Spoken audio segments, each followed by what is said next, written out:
ওয়ালাইকুম রহমতুল্লাহি ওয়া বারাকাতুহু। আমার ভিডিওগুলো দেখতে থাকুন, দেখতে দেখতে ভালো লাগে, ভালোবাসা হয়ে যাবে ইনশাআল্লাহ।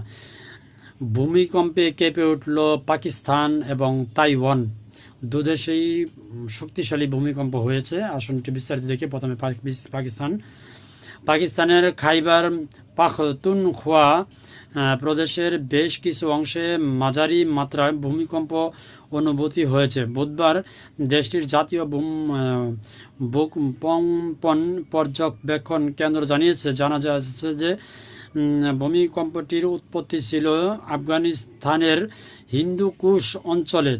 তাৎক্ষণিকভাবে কোনো হতাহত বা ক্ষয়ক্ষতির খবর পাওয়া যায়নি। 5.3 মাত্রার এই ভূমিকম্প পেশোয়ার, সোয়াত, মালাকান্ড, সোয়াবি এবং মনশেহরাহ সহ আশপাশের এলাকায় রেকর্ড করা হয়েছে। এছাড়াও এটি গিলগিট বেলিস্তানের গাহকুচ শহরকেও কাঁপিয়ে দিয়েছে। উল্লেখ্য, সাম্প্রতিক মাসগুলোতে উত্তর পাকিস্তানে একাধিক ভূমিকম্প আঘাত এনেছে, যার বেশিরভাগই উৎপত্তিস্থল আফগানিস্তানের হিন্দুকুশ অঞ্চল।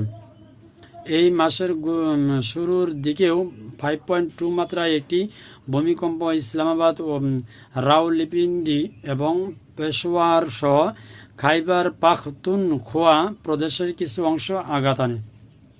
পাকিস্তান, ইন্ডিয়া ও ইউরেশিয়ান টেকনিক্যালি প্লেটের একটি প্রধান ফল্ট লাইনের উপর অবস্থিত, যার কারণে ভূমিকম্প এখানে একটি সাধারণ ঘটনা, বিশেষ করে উত্তরাঞ্চলে। আল্লাহ তাআলা সবাইকে হেফাজত করুক, আমিন।